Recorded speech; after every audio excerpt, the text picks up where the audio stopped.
Dito pa rin tayo sa seaside. Nakita ko itong mga halaman dito. Dalawa sila. Ito yung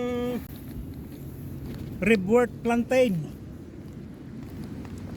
Ito naman yung broadleaf plantain. Parehas silang plantain. How to identify it? Gaganyan mo lang yung stem niya, magkakaroon siya ng mga string. Ayan. Ginagawa nila rito, ginagawang siya or sinasalad. Pero karaniwang ginagawa ko rito yung gamot sa stinging nettles. Kasi mayroon siyang antihistamine. Gaganito mo lang pag nakatihan ka sa stinging nettles.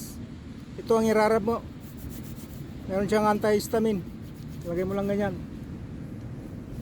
Ito namang ribwort plantain. Parang lance.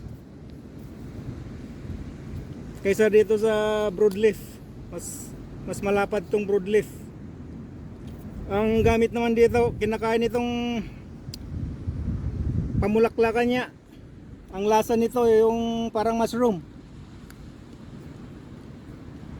Pag ganito pang stage, huwag mo nang kunin pag ganyan na. Pag ganito pa, medyo green pa, parang siyang mushroom. Parehas din pag-identify, mayroon din siyang string. Stringy din pag kuan mo, kinat mo yung kanya.